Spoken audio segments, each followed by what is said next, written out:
I am back on. Can anybody hear me? This is Annette. Yes, we can hear you. I can. Perfect. Yep. Thank you. Very good. Hey, Phil, I have a copy of the zoning map, Atascadero.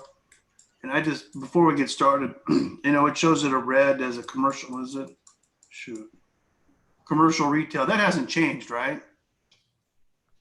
That has not changed. Okay.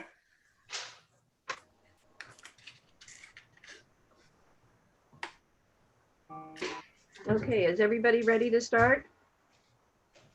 Yeah. I think so. Very good. Yes. Thank you.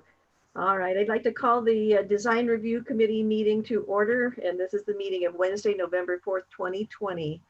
Could I have a roll call vote, please? A roll call, Annette? Committee member Anderson. Here. Committee member Darris. Here. Committee member Newsom. Here.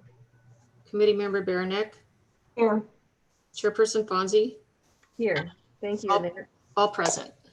All right, I'd like to ask for an approval of the agenda, which is basically what we have on the agenda, and if there's any changes. We have one item. Do I have a motion?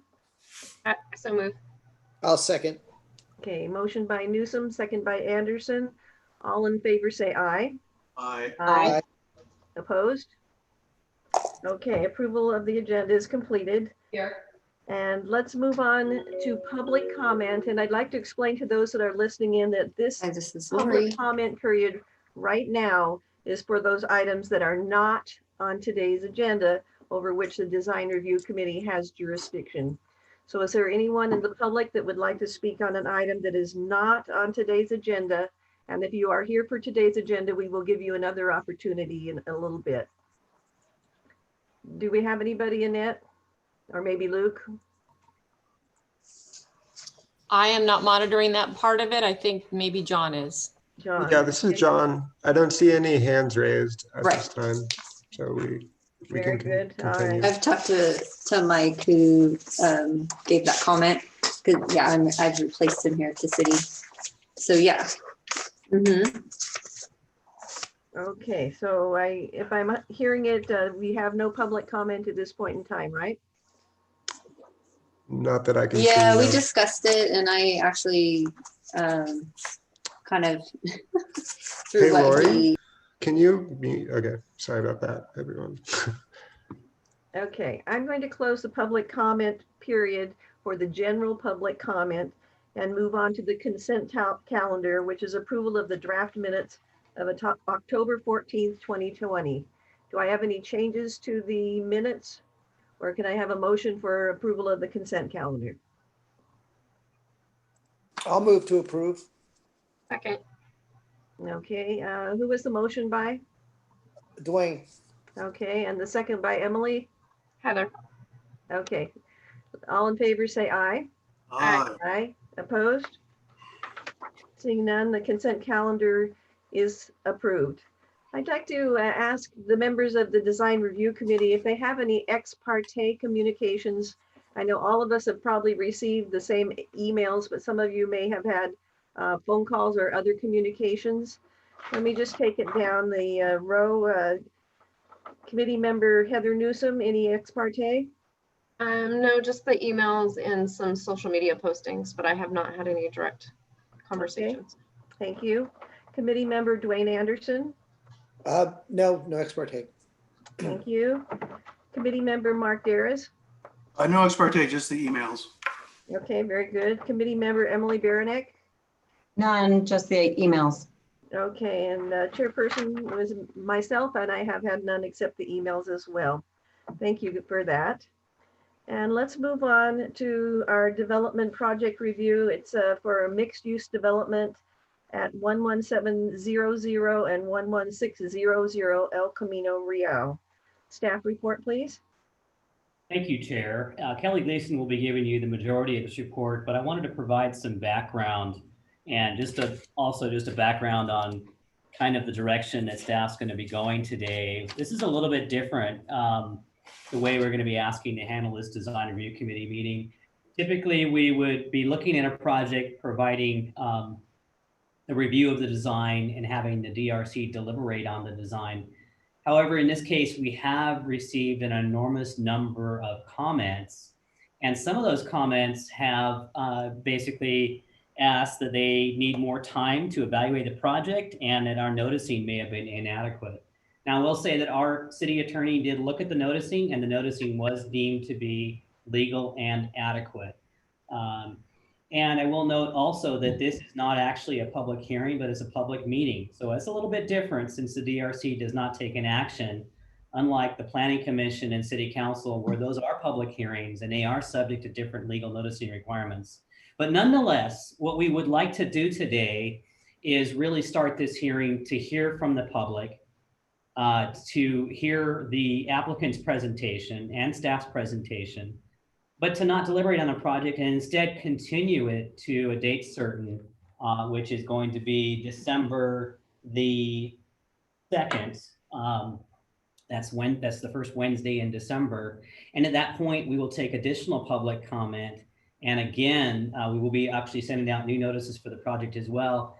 Basically, just to give the benefit of the doubt to the concerns that we've heard that we haven't had enough time or people weren't noticed adequately. So we're going to redo this whole thing. So today is kind of a preview, should I say, of the project and a preview of the public comments and a chance for the design review committee to at least ask questions of clarification.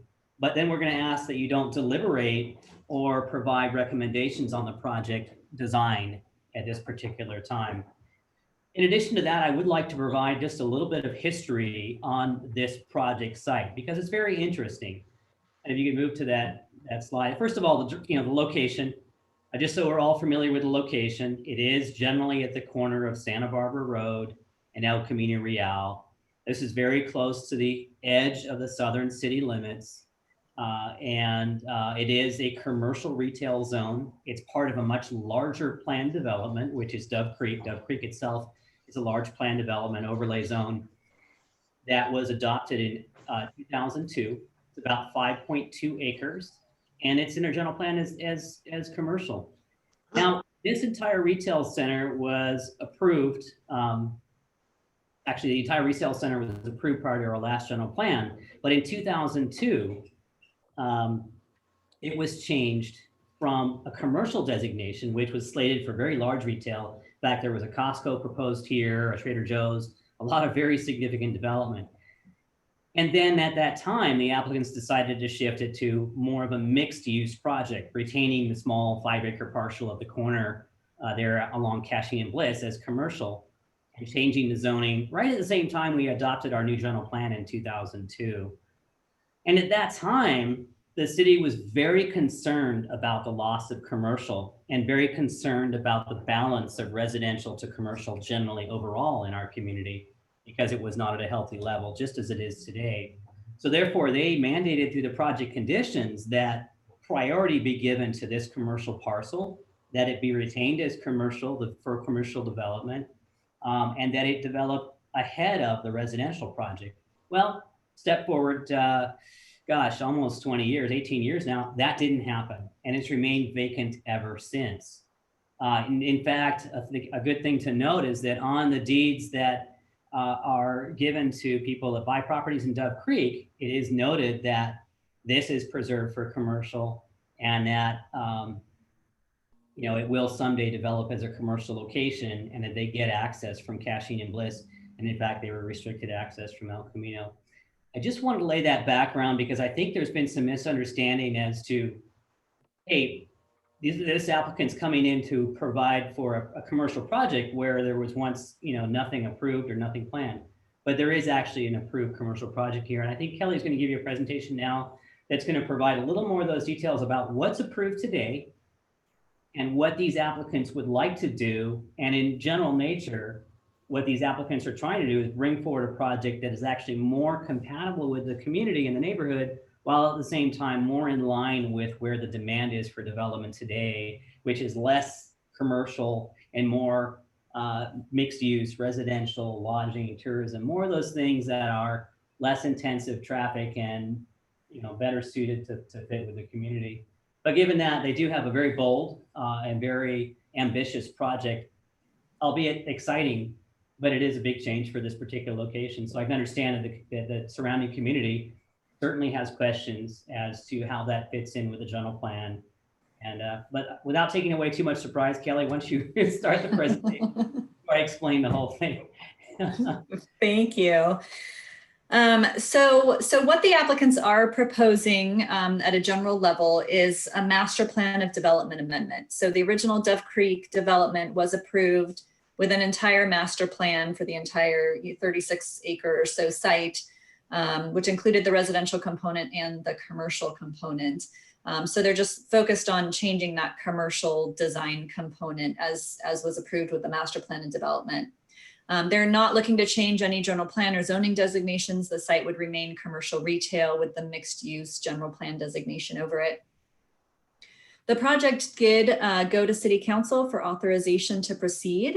It's a little bit unknown whether or not a general plan amendment will come into play. So that was kind of the safe bet to introduce that project at that level to make sure that everybody was comfortable with at least proceeding with an application and going through the process of review. And so they were given authorization to proceed back in last October. So this was the existing master plan of development that was approved on the project site with the original Dove Creek development. It was about 60,000 square foot of retail. It was kind of a neighborhood serving, but also had a regional component. There was a major retail anchor that was proposed for the site that was either going to be a grocery store or something similar to that. There were subsequent applications on the site, and a Tractor Supply was proposed to be located in the major retail location, but nothing has been built to date. So the site has remained vacant since the original Dove Creek project approval. It's somewhat detached from the freeway and there's limited visibility. And so over the years, there's been a lot of marketing effort towards bringing commercial development to the site, and nothing has been entirely fruitful because of those freeway factors. The access is also limited by the final map and the original traffic report to Cashin and Bliss streets. And there's actually an access restriction recorded on the map that disallows any access from Santa Barbara or El Camino Real. And as Phil mentioned, there is a changing retail climate that we're now into. The trend is toward lifestyle centers with lower traffic counts and a lot of pedestrian activity. And it tends to be experience-based, and there tends to be a lot of sort of shared visitation amongst the uses that are designed together. So the proposed project is a mixed use concept. It adds residential onto the commercial site. There are 80 residential units in total proposed at this current time. Again, that's a conceptual plan. There's 100 hotel rooms proposed and about 37,000 square feet of retail and restaurant space. That does not include the hotel square footage. And then there's a semi-underground parking area that kind of utilizes the site topography. If you've been out for a site visit, you can see that there's quite a bit of topography change from Cashin and Bliss streets and then towards the intersection of El Camino Real and Santa Barbara Road. This down here, I know the project is kind of complicated, and so we tried to throw a lot of images into the presentation. This is kind of a site section going through the site, and you can see Santa Barbara Road is raised above Cashin Street here, and so they're trying to work with the topography, and we'll get a little bit more into how that's designed in a minute. So the ground floor unit actually takes the site. Currently today, the site has a graded pad that's raised above Cashin and Bliss streets. The highest point of that is along Cashin Street, I believe, where that current driveway is graded in. And so it takes that level down to level with Cashin and Bliss streets, basically. And what that does is it allows, in this design, for residential units to line Cashin and Bliss Street as a transition. And then it allows for a large parking area that will actually be semi-subterranean and underground, basically access, so that that parking is not visible to the surrounding area as much. So on this level, we do the orange is the residential condominium units that are lining Cashin and Bliss Street. There is building B, which is the blue building, which is a commercial retail component. They envision those to be somewhat of an anchor, maybe a really small small scale grocery store or something like that that would anchor that there. And then building C, which is the green building, is an apartment complex with 4 rent units. So then we come up to the main podium level, which tends to be approximately the elevation of the intersection with El Camino and Santa Barbara. And this is sort of the main level of the site. So as we come up to the main level, there's some boutique retail surrounding the central plaza area, as well as some larger commercial spaces. And then the entry to the hotel, which is that lighter teal blue, with a lobby and a banquet room is located there as well. For building B, those upper floors contain hotel units right along Cashin Street. And then building C continues with the 4 rent apartment units. There's also a little bit of parking on this level along El Camino and Santa Barbara roads.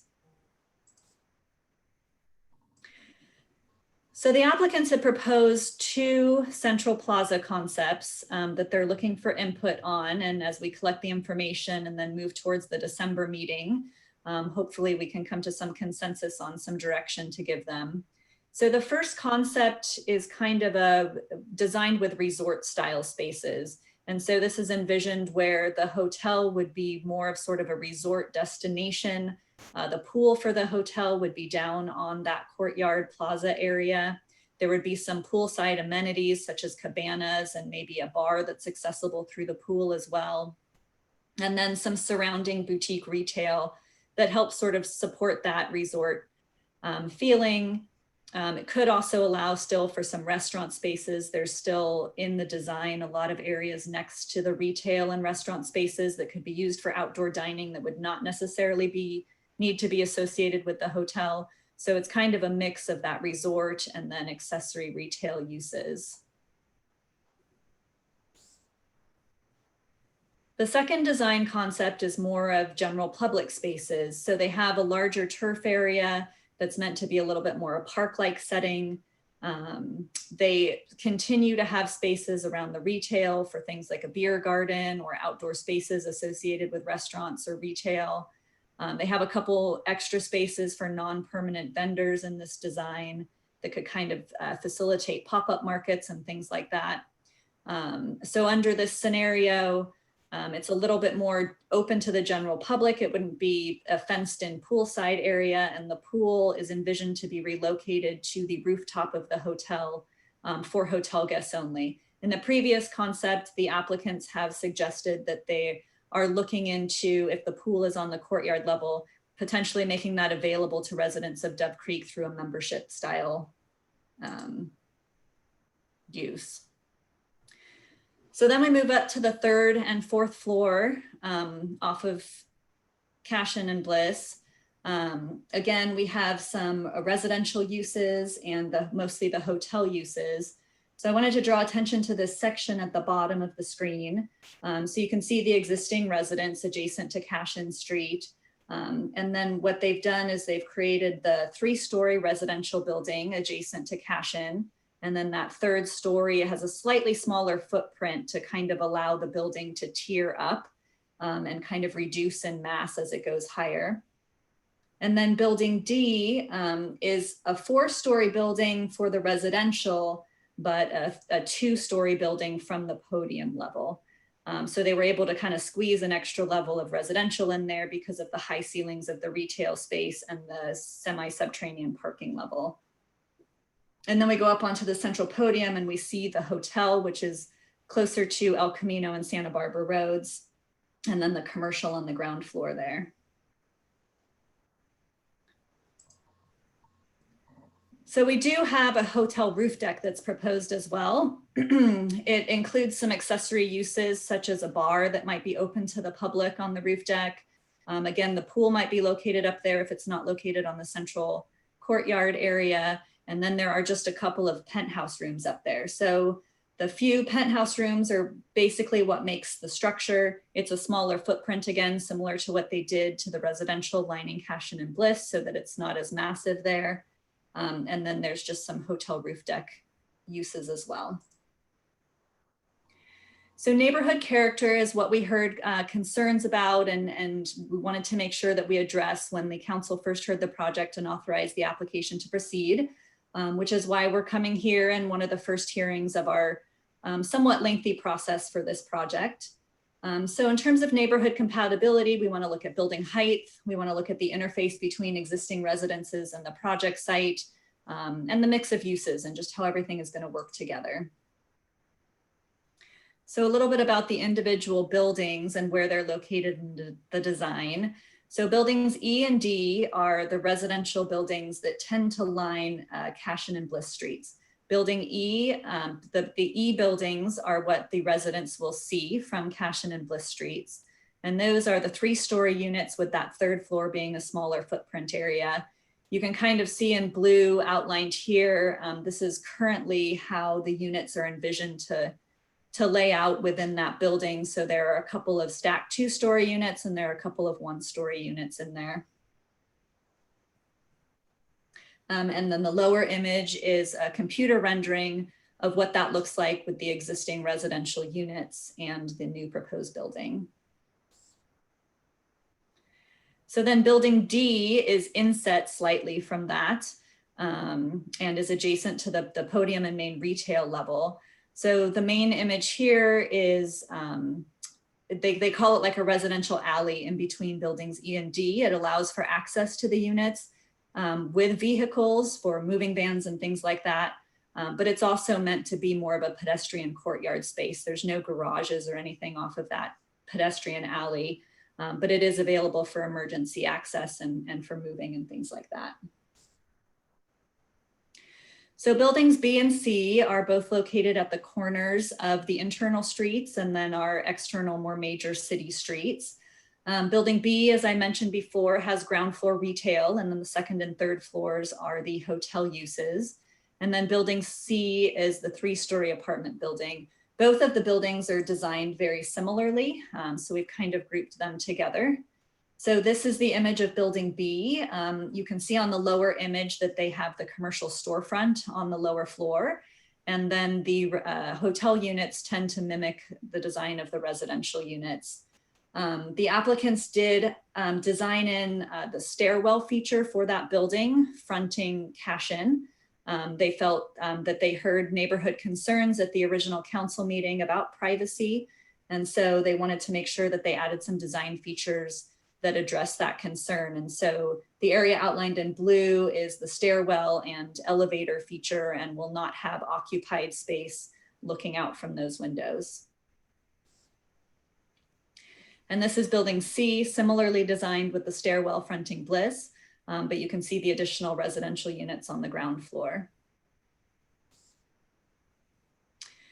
And then building A is kind of the main building of the site. So this is where the larger scale retail happens and the majority of the hotel and then that roof deck area. So the bottom is the view of building A from El Camino Real, I believe that view is. And so it's the 3 main stories from that ground floor podium level, and then the smaller roof deck and penthouse story on the top. In terms of architectural theme, the applicants are proposing right now a mission style theme.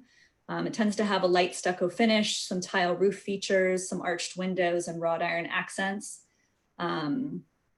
This architectural style is more indicative of like a Santa Barbara area, but it also does well for buildings that are designed like this because there's a lot of play with light and shadow when you get to this, but I know the applicants are open to other suggestions as well. So when we talk neighborhood compatibility, again, we talk about height.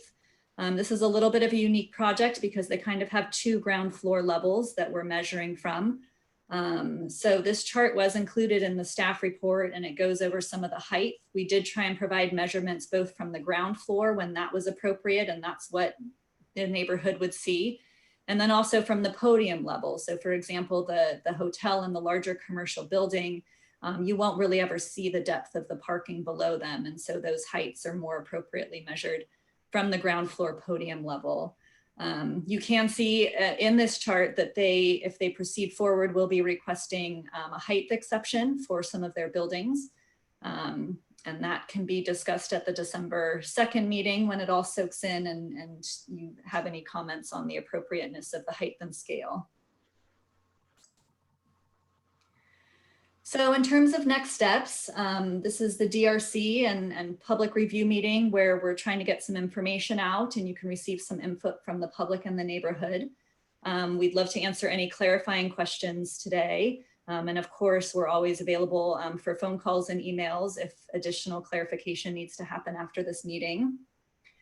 We're going to do a second concept review, as Phil mentioned, at the December 2nd DRC meeting, where the applicants can receive a little bit more formal input from the DRC after the project is digested and understood.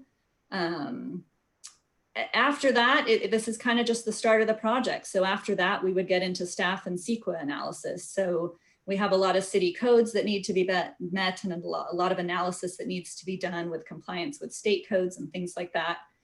So that process generally takes some time. The CEQA process will also have community level input because those documents are published for community review as well. The CEQA document will analyze things such as traffic, noise, air quality, and we'll be able to receive comments on that as the project progresses. And then we'll likely have a DRC hearing when a design is more finalized and they've been through staff review and CEQA review and refine the design. After that, we would likely to proceed to Planning Commission. There might be 1 or 2 hearings for that. And then first to City Council eventually for a final decision where we might have multiple hearings on that. So we are at the very start of this process. And so with that, I'm available if there's any questions. And I know the applicant team is also on the line and can answer any questions, and they might want to give you a little bit of information before we start with public comment as well. Thank you, Kelly. I think I'd like to ask the applicant if they'd like to make a presentation now. If I understood that was Ted Lawton, is that correct? That is correct. I will let him talk.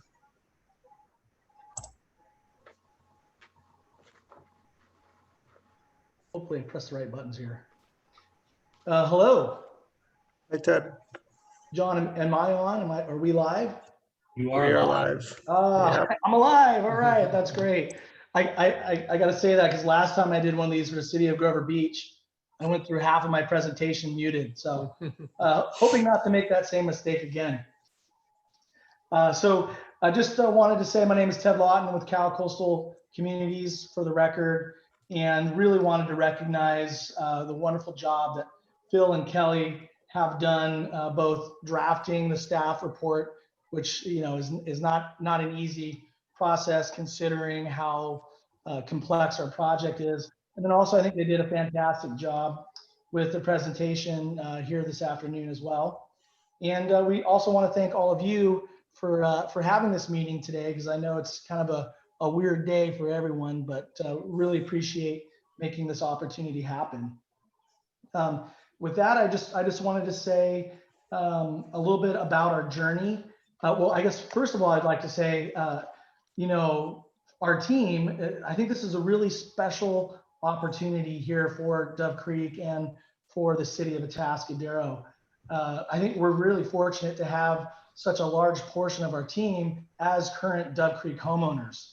Our owner and operator, Jenny Kim, our lead architect and designer, Don Love, and our general contractor builder, David Pickering, they're all homeowners in the Dove Creek community. And I've done a lot of projects in my career, and I've never really had something line up like this, and really think that's special. I can tell you that our team really cares about Dove Creek and what is to come, and especially regarding the future. So just a little bit about our journey. We started back in 2019, last year, when our team did propose and present our original Dove Creek concept. And we did receive unanimous city council authorization to proceed. At that time, we were also given a wonderful opportunity to hear and receive valuable public comment regarding concerns and opportunities for design improvements. Since last October, we did a deeper dive into the design development process on the project, and we discovered that the project boundaries in site dimensions after a topography survey, a topo map, we found that we were 16 feet off. We were 16 feet too big. Obviously this caused major issues for us in the project because it reduced the overall surface area and significantly impacted our parking plan and parking count. As such, to solve that parking dilemma, we had to do a total parking rethink, which led to the covered podium parking concept currently being presented this afternoon. Unfortunately, covered podium parking structures, they're extremely expensive and that required us to add a little more as far as units to help offset the cost of the project and make it financially viable. As a result, the project was modified to accommodate those costs and the cost of the covered parking structure, which has led to the design that we submitted here today. This lot has some challenges in the fact that the size is big enough where whatever you do on it is going to require a substantial project, but it's kind of too small because it doesn't accommodate the parking to do so. And that's kind of what led us to this idea about the covered parking. With that, I wanted to just touch on a few key points briefly.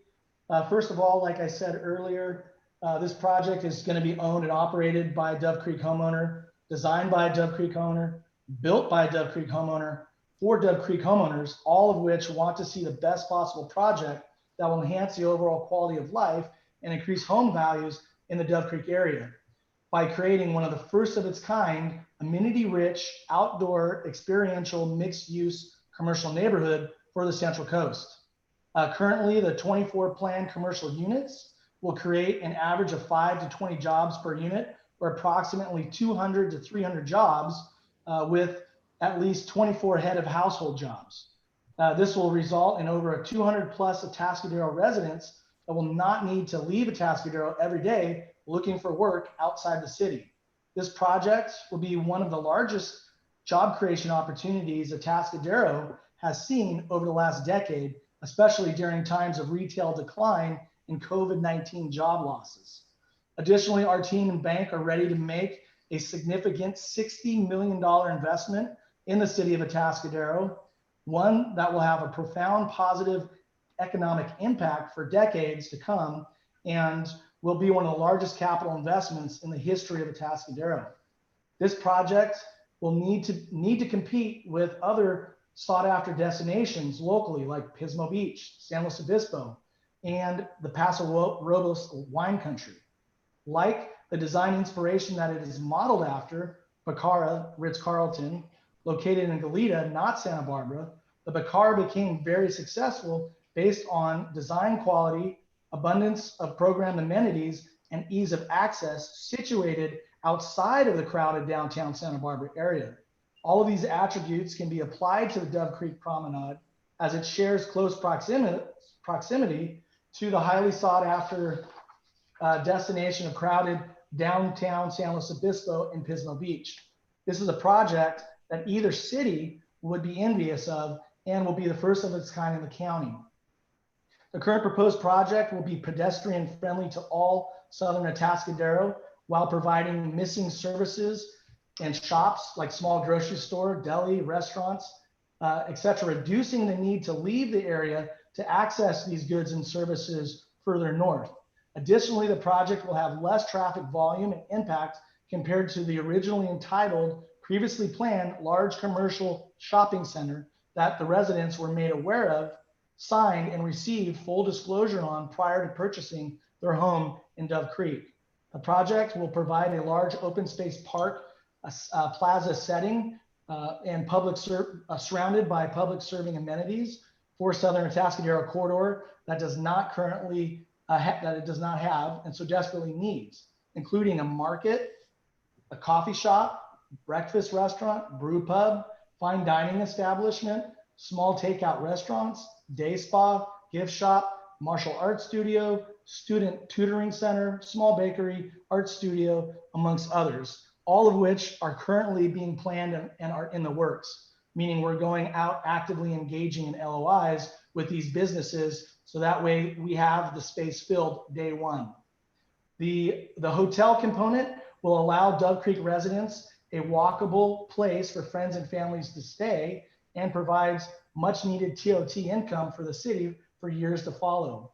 All deliveries, traffic, parking, and trash have been well planned, hidden and concealed under the 2-acre plus podium covered parking structure, providing a visual barrier while also minimizing noise disturbance to the surrounding residents.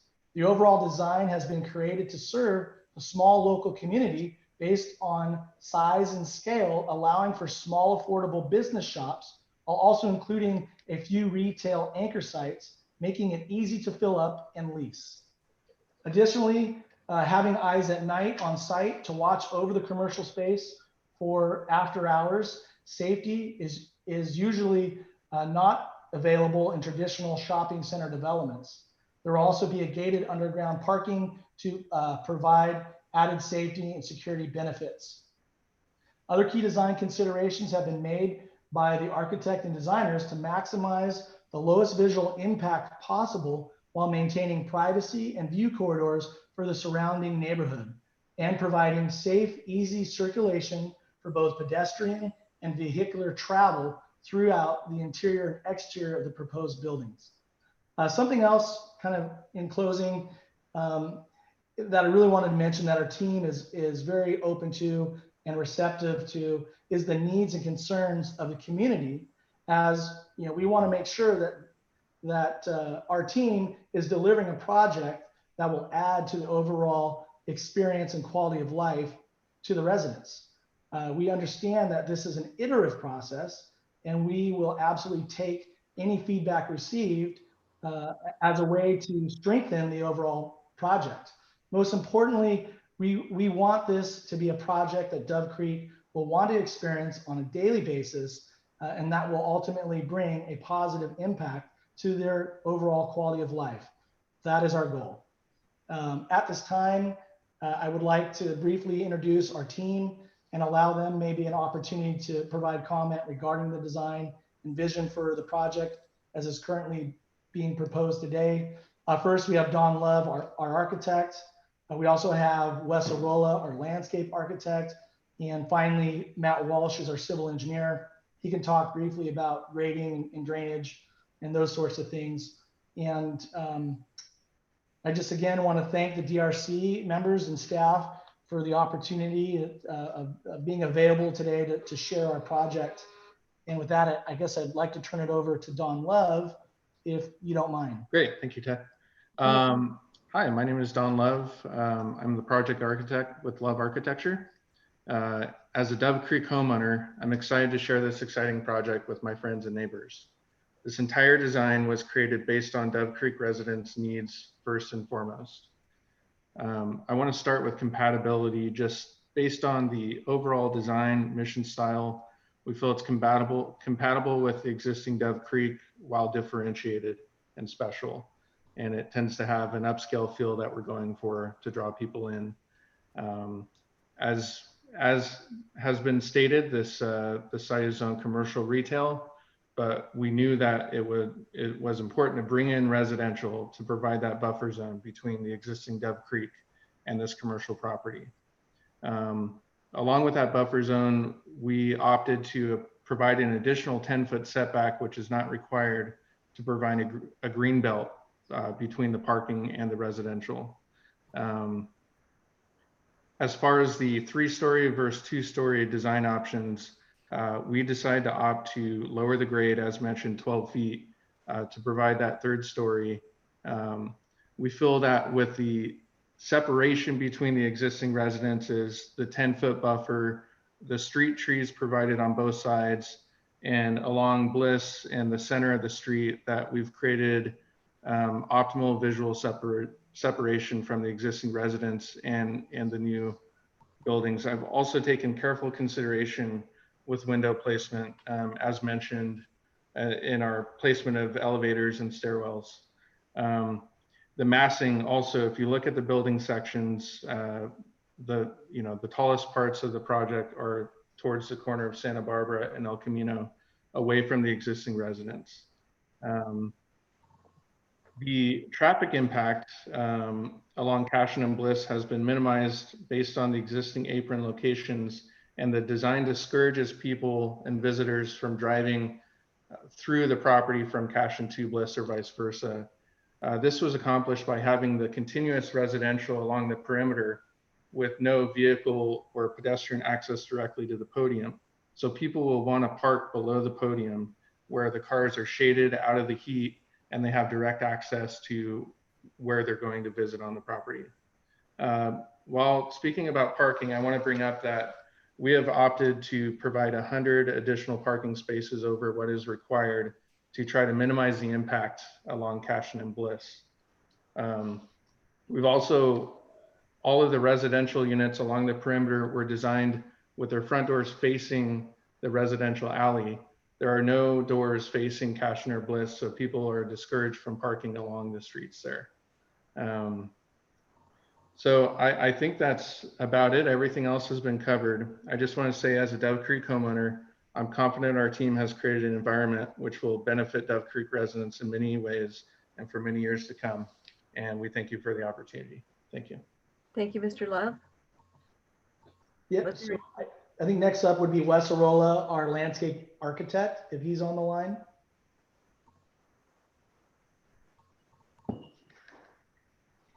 Let me see if he's on. Wes Arola? Go ahead.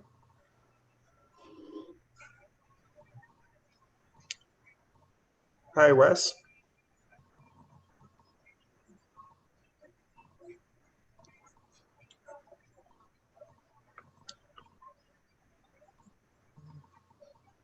Mr. Lawton, we can't hear Mr. Corolla. Okay, yeah, I think really he was going to cover the different amenities, kind of the outdoor landscaping, the plaza, the park, just how, it creates the ambiance and environment that is very desirable, especially during kind of the new COVID era. I'm hoping we can get him on the line. He's on, but for some reason. Can you call him? No, they see him. I know. Can you call him? He may not know. He may not know that he's on mute. This would happen to me in Grover Beach. Mr. Lawton, why don't we move on to your civil engineer while someone else is looking for Mr. Great Corolla. idea. That would be Matt Walsh. Thank you.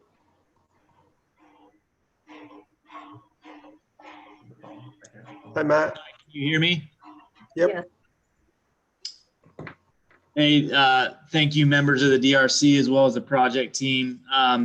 Wanted to speak to just how proud I am of being part of a design team that's so well collaborated on the forefront of a project early in the design stages like this one. We took a great amount of time working with Don Love and the architectural team, as well as Wes Arola, to come up with a plan that really works with the contours of the land and the constraints of the site, to arrive at a very beneficial layout, in my opinion, from engineering terms, as well as circulation and drainage.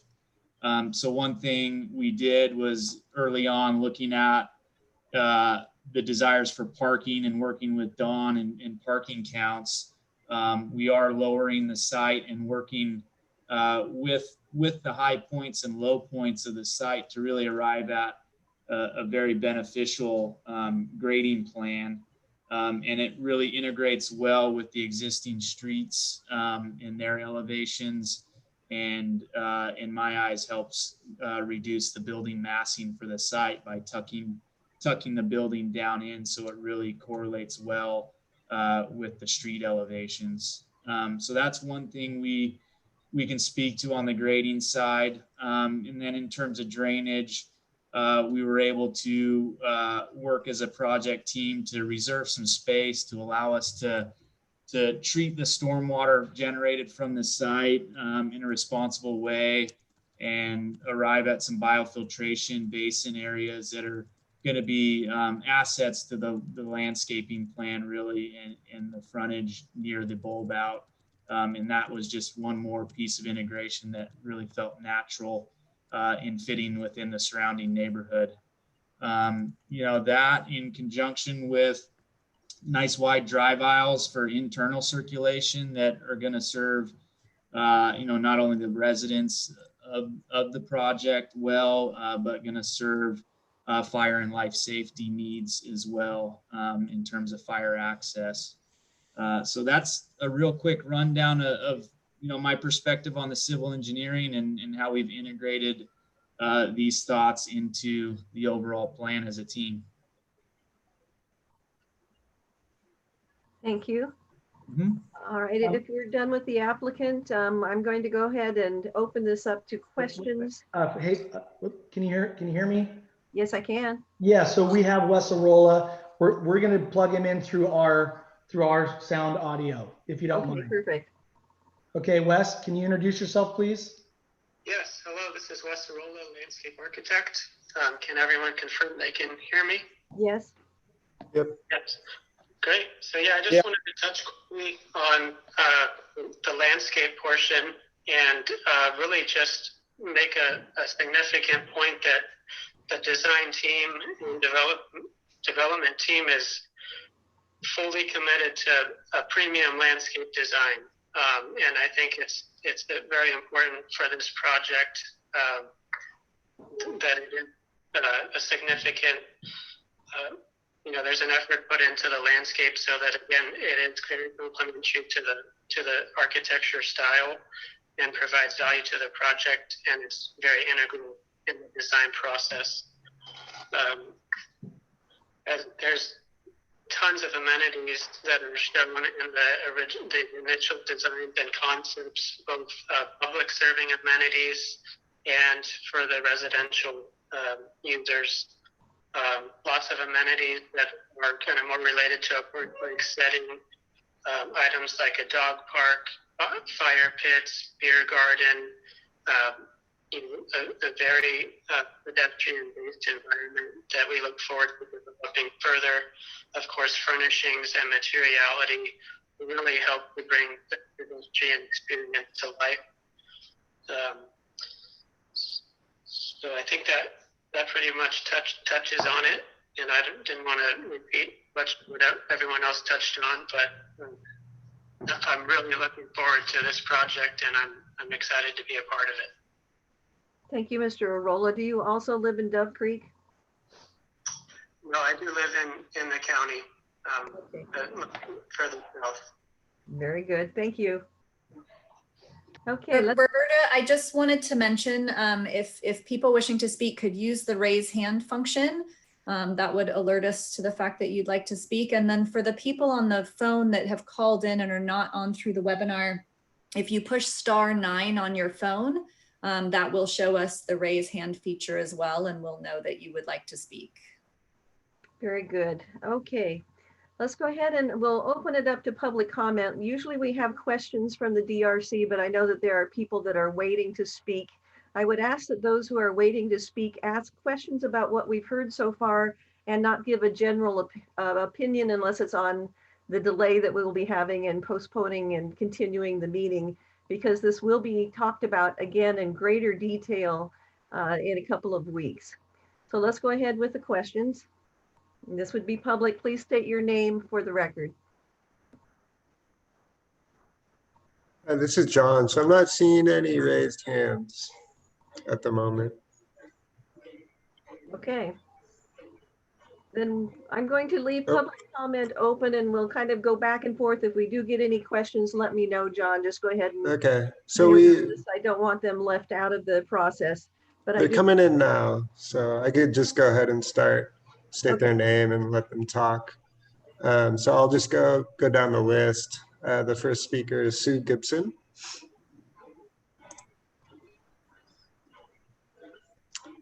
Welcome, Ms. Gibson. And you might need to unmute yourself as you go forward. I'm muted now. Thank you. I am a Dove Creek resident. just recently bought into the property. And I can tell you, I did not see anything in my paperwork that there was going to be a development like this that might have impacted my decision to buy here. But I'm hoping that does go up there will increase our value and not impact it negatively. One question I have is, when would the work start? That was a question that I had. And I'll just give you a couple of questions that I have, and then you can decide which ones you can answer. The roadway at Cashin and Bliss right now is maintained by our HOA fees. And will this impact our HOA fees, and will we have to pay more to maintain those roads because they're going to be much more traffic than they would be currently with our current traffic load? So that's a concern that I have. I have a concern as well of noise at night. If you're talking about beer gardens, you know, and what kind of noise that's going to bring to the neighborhood. This is a very quiet family neighborhood with green space and a frog sanctuary. And we bought into it because of the tranquility of the neighborhood, and it was actually removed from retail and you know, which we see as downtown, which is great to have it downtown, but to have it in our neighborhood is a little overwhelming. If we did have to decide on one of these projects, we would be in favor of the one that had the pool for the residents, if they would have an affordable membership for residents. Because my dream when I moved in here was that they would build a pool complex and additional housing on that land. Like I said, I had no knowledge about this project. So those are just some comments and a couple of questions that I have. Okay, thank you, Sue. I think what we're going to do is go through each of the persons that are wanting to speak and then address the questions all together. So we'll get back to you, okay? Thank you. Thank you. Next speaker, John. The next speaker we have is Lorelei Capel. Thank you.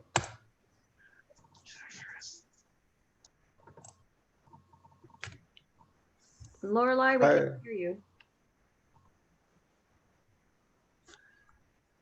So she's unmuted, but for some reason.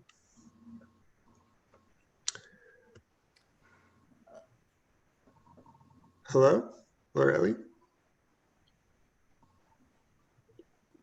Lorelei, maybe you could try calling in on a number if it's not working for you right now.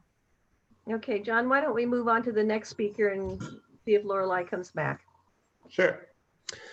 The next speaker is Emarina Anker.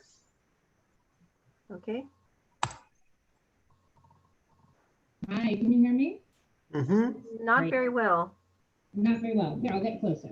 So I'm a resident of Las Lomas, which is up the hill from where this development is. And one thing that I know our neighborhood has been concerned about, as well as Dove Creek, is the inclusion of the single occupancy apartments. And I didn't hear that addressed. I don't know if I missed it, but why a family-friendly neighborhood concept would include one-bedroom apartments seems not in line with the rest of the plan. So I'd like some more information about that. Okay, was that your only question? That's it. Very good. Thanks so much. Next speaker. All right, the next speaker, will probably mess up the name, but is Dimitro Marushkiewicz. So I'll let them talk now. Hello, it's close enough. Can you hear me? Yes. Okay, excellent. Thank you very much. I'm a resident of Dove Creek since 2014. And first, many thanks to Phil and Kelly for very good presentation. And during the comments from the builder and developer, there were several times mentioned things about quality of life. So my house is directly across the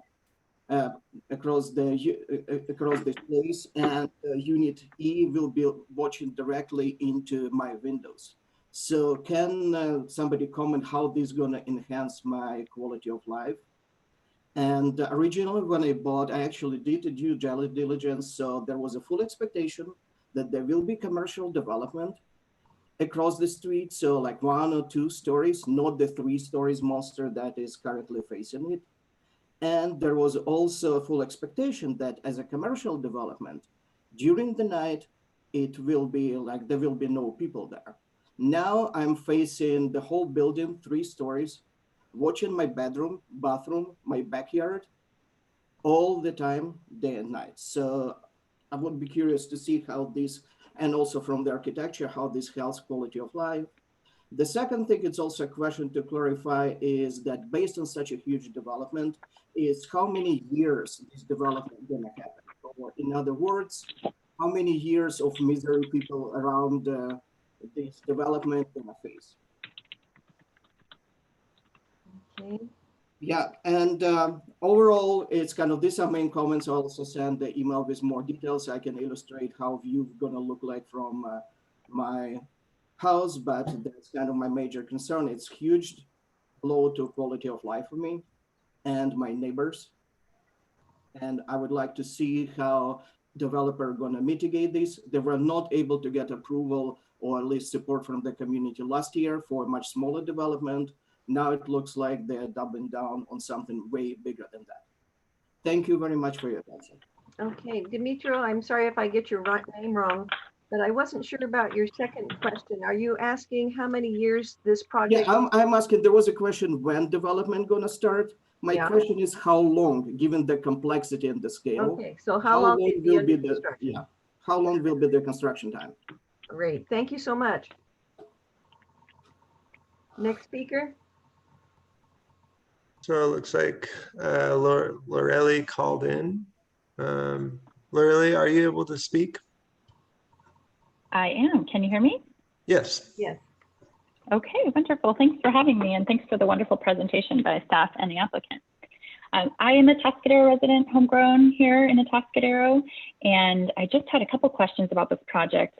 First of all, I've seen the first iteration and concepts of what was approved here on the site, and I have to say that this is a beautiful improvement, considering I also live near a hotel, an area that provides local services. So for that to come into a residential neighborhood, I understand that is a lot of change for residents.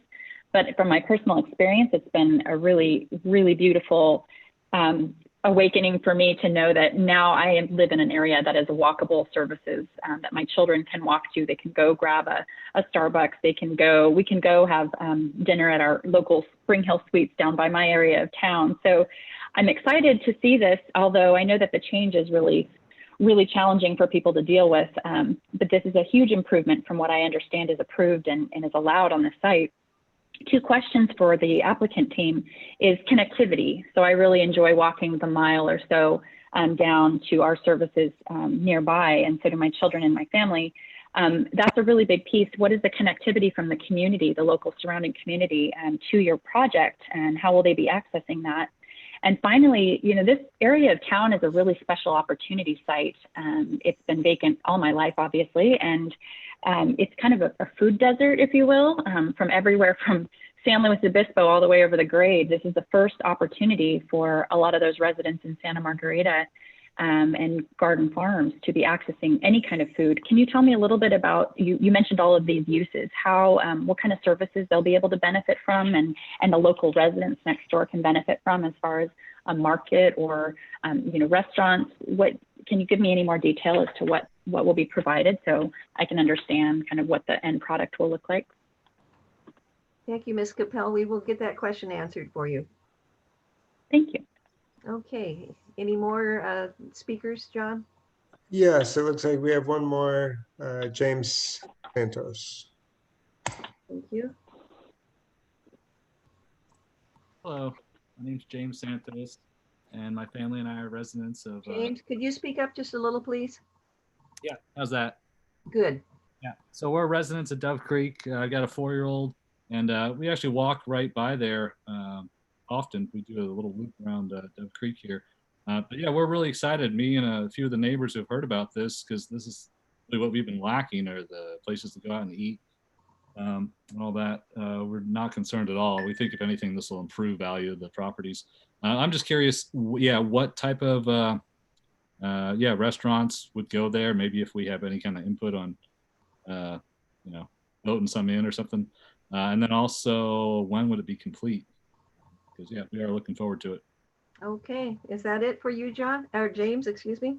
Yeah, that's it. Thank you. Great. All right, thank you for your comments. Is that it, John? Yes, that is all the speakers. Okay, I'm going to put this open to either staff or to the applicant. Let's start with Sue Gibson. She wanted to know when the work would start. I will leave that one for the applicant if Ted is still on and has his mic activated. John, I'm not sure. Yes, good to go. Okay. Am I live? Can you hear me? Yep. Oh, there we go. Well, hey, it worked for us. That's great. So I think the first question I heard, I just want to make sure I get this right, is when will the work start? Great question. That's all dependent upon our review and approval process. So, I mean, it would be great if we could say 6 months. I think that's very optimistic. I really think that, no work will probably start for the next 12 months, to be honest. So you're looking probably within the, towards the end of, middle to end of next year. And right now we're looking at doing a 24-month to 36-month, at worst case, build cycle. And for a project of this size, that's really good. Okay, very good.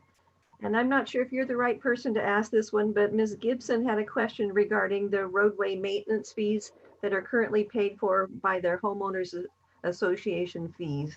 And the question was, since you'll be using those roads to enter and exit for all of your project, will you be paying a portion of those fees, or should they expect their fees to go up to support the extra traffic on there? Yeah. So I can't speak for their HOA. I don't know what their budgets or financial conditions are. We have definitely planned to assume a large portion of the maintenance along Cashin and Bliss. So I would hope that since we're taking that on, can you hear me? Yes. Yes. Yeah. So I'd hope that if we're taking that on, that they'd actually see somewhat of a decrease to their fees. But again, I can't speak for their HOA. I can say that we are planning to cover our fair share of the cost and of the impact. And I'll speak to that just a little bit from the staff perspective. When the project was originally approved and set up, the developer did intentionally subtract the commercial development from the maintenance responsibilities of those roads in order to sort of bolster commercial development on that site. These applicants are willing to participate in that, but they would have to come to a private agreement with the existing HOA in order for them to participate in that. So that's just a little tidbit about that process that they would need to go through for that. Okay, very good. And I would caution the applicant, he may wish to meet with members of the HOA prior to the next meeting or before the Planning Commission. So that's already ironed out and can be addressed. Let's go along with the next question. And this is again from Ms. Gibson. And she was asking about noise potential. When she heard about a beer garden and other things, she was somewhat concerned because Dove Creek is a fairly quiet family neighborhood. Could you address that? I'm going to jump in first a little bit and just some background. We will be asking for some noise studies and things like that as part of our project analysis and our CEQA analysis. And then I'll hand it over because I know the design team has put some features in that can mitigate that noise, and so they can speak to that at their conceptual design level. Very good. Go ahead, Ted, if you want to add to that. Yeah, sure. So Kelly, you're absolutely right. That is why we are doing we're creating a buffer just by the sheer space. We're setting the project back from the street 10 feet. We're lining it with trees. Again, that's a visual and noise buffer. And then all of the main activity is to happen within the central park, which is surrounded by buildings, which again acts as a physical noise barrier. And one of the reasons why we like the height is because the higher you have, the better job it does of shielding the noise, light, anything like that from the surrounding neighbors. And as the architect, I'd like to add that we, could have gone another level on the podium to take advantage of the beautiful views of the mountains in all directions, but we decided to sink it down, to provide that sound separation. So. Okay, very good. A question from Lorelei regarding connectivity for walkers and bikers to access the site. And she was talking about not only from Dove Creek, but from those areas adjacent to it that would like to go to it. Could you Yeah, address that? absolutely. So one of the beautiful things about the podium is it brings the main activity area of the site up level with Santa Barbara and El Camino towards the corner. So it would accept foot traffic. I know we have new development down Santa Barbara. So it would accept foot traffic from that level through the hotel lobby, as well as along the perimeter. We intend that residential alley between the residential units along the perimeter would be a park-like setting that residents of Dove Creek could enjoy as well and meet their neighbors. And we also provide many stairways and elevators all the way around the perimeter to get to that podium at any point to make it easy for everyone, as well as the dog park at the traffic circle. So yeah, and in addition to that, there's a bus stop right there at the property. So for public transit, it's easy access. Additionally, I believe there's a bike path along El Camino, and there's also interior paths and streets and sidewalks for all the Dove Creek residents to be able to walk to the site as well. In fact, it would be quite an enjoyable walk. Okay, and can you address the people who are on bicycles, where there'll be bike racks or other access points? yeah, we are going to have a ton of bike racks. Actually, we're going to have over 70 bike racks on the property. So yeah, we are planning for that for sure. Very good, thank you. And a question for Amarina Anchor regarding the apartments. Why are they all one bedroom rather than 2 or 3 bedrooms for families? Yeah, so the reason is we're finding that is a demographic. There's an aging population, and that is a demographic that isn't being served with our micro home community that we're building further up, north El Camino. Our most popular unit is the 1-bedroom unit. We have a waiting list. I can't tell you, we have at least 50 plus people on the waiting list who want the 1-bedroom unit. So we decided to say, look, here's an opportunity. There's all these people that want this. It's hard to find because unfortunately our planning departments over the last years have basically mandated everything be a 3-bedroom, 2-bath. And so SLO County has been built out with 3-bedroom, 2 baths. And with an aging population, there are a lot of older seniors, retirees who are looking for a 1-bedroom to downsize. And there's also, young professionals graduating at Cal Poly who would like to stay in the area who don't want to pay for a 2nd and 3rd bedroom. So we feel like there's an abundance, there is a huge need for 1-bedrooms, and that is exactly why we're doing that. Okay, and I know that she asked only about the apartments, but will any of the condos be 1-bedroom? Yes. 8 of them. Yeah, there's 8 total 1-bedroom for sale units as well. Okay, very good. A question from Dimitro. He says he will have light in his windows and people able to look in his windows from across the street. Can you address how that will help his quality of life, or how you could mitigate that? Yeah, I can speak from a design standpoint. When we put this together, when we speak of compatibility, we're looking to continue what was done in Dove Creek, and that's what we've done. We're providing residential units for purchase, actually much further separated than where your current neighbors are in Dove Creek. The 0 lot line homes, you have 10 feet from your neighbor. We're 80 feet across the street. So really, I think it comes down to mutual respect with your neighbors. You don't just stand and look in your neighbor's backyard. Whereas if that were a commercial development and you were staring at a giant parking lot, you're not necessarily given that respect from people parking their cars. So we think this is the best route we can take. I think perhaps what he was getting at was the landscaping that might screen the property. Could you speak to that? Along Bliss and Cashin? Correct. Yeah. So, Bliss has a little added benefit with that center planter, but we plan on providing adequate tree coverage along the whole perimeter with visual privacy #1 in mind when we do that. We understand that there's some existing magnolias that are a little undergrown at the moment. That is not our long-term plan. And as we develop it, we're gonna take the time to actually put in larger trees early on instead of small 5-gallon trees, because we know that's #1 to the existing residents. Okay, very good. I think the last person, James Santos, he was wondering what type of restaurants you would be putting in and whether you'd be having any conversations with Dove Creek residents on what they would find compatible. Yeah, that's a wonderful question. We actually did do a on-site community engagement kind of workshop where we had them list out, their favorite things that they'd want to see on site.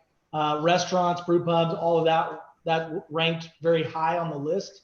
Besides a pool, everybody wants a pool.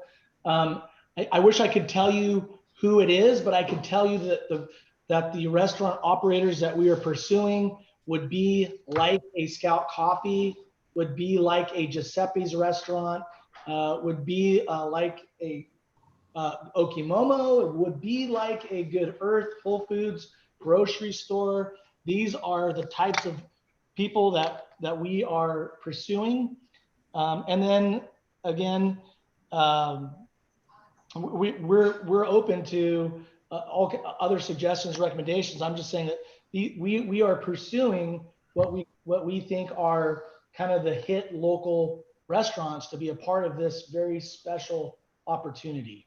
And so I know a lot of the residents are work in San Luis and like some of the San Luis operators, and those are people we're talking to. I think that's all I can say at the moment. Very good. And Demetra had one other question that had already been asked, but I just want to verify it for him, that it was stated that it would take about a year to get through the permitting process and so forth, and then about 24 months to build. Is that accurate? Well, I mean, we wish to start ASAP. I mean, if you guys were able to grant us a permit tomorrow, we put a shovel in the ground. I know our bank would love that, but that's just not the reality of things right now. I think the process is going to take about at least 12 months to permit, and it depends how much opposition we get. And I mean, there's all these different factors that come into play that it's really hard to anticipate. All we can give you right now is an estimated kind of duration. Mm-hmm. But I think 12 months is realistic, and I think 24 months is achievable. So you're looking at potentially 3 years from now of having a wonderful, amenity-rich, mixed-use, experiential, commercial neighborhood. Very good. Thank you for your comments and answering questions. I'm going to open this up to the DRC, and I will call on you individually for any questions that you may have for either staff or for the applicants. Let's start with Emily Baranek first. Do you have any questions? Sorry, we do have two other people from the public who are wishing to ask some questions. I didn't know if we wanted to get to them first. Yes, let's go ahead with them and then we'll come back. Okay. The first one is a phone caller. So I want to talk. If the person on the phone could unmute, you can ask your questions. Hello? Yes. Hello. Hello? Go ahead. Hi there. My name is Julie McKnight, and I am a homeowner. I've been here since the inception of these cottage homes being built. I live off of the Wixon Street, which is in direct relation across from one of the main entrances off of Cashin. And I have several concerns. I'll just start with in no particular order. Perimeter lighting of your property. All we have to look at to is the recent Pismo Beach all the halogen lights on the west side of the street that have impeded on the residents across from the new construction. I have to put my sunglasses on at nighttime just to drive through that street. And I'm sure lighting is a requirement of the city. Number 2, road fees. We, as residents of the Dove Creek Association, we pay, these roads are private roads, privately owned HOA roads that we pay towards. And I have heard nothing of the inclusion of the traffic circle between Cashin and Bliss. That will definitely be used, as that is in direct relation to Cashin and Bliss. As far as the entrances to the property proposed, I can only refer to the construction of, I believe it was PG&E on El Camino, doing recent construction in the last couple of years. They used that property area. The impact of the street with the additional, not only the construction during that time, it completely impacted our road on Wilkinson, right next to the mailboxes west of El Camino, and they were required to be involved with the resurfacing of Wilkinson. And I bring that in and think that Wilkinson needs to be included as well, because it is the large trucks that will destroy the surfaces of that street as well. Where are these trucks for the hotel, which will be located on the corner of Cashin and El Camino, going to enter? You have garbage trucks, you have laundry trucks, you have food service trucks. Those are heavy vehicles that will directly impact Wilkinson as in the same fashion. So I would like to include, when we review streets, that the traffic circle be included with Cashin, Bliss, and Wixon. I said Wilkinson, Wixon Road as well, because of the area that it is located. Additionally, let's see, the inclusion of the traffic circle, the maintenance of the landscape in the traffic circle is maintained and responsibility of Dove Creek at this time. But I feel like it's fair to say that because that will be a turnaround and used by the entrances in between Bliss and Cashin, that the maintenance of that, in which we homeowners currently pay for, be shared as a part of this construction. Walking trails.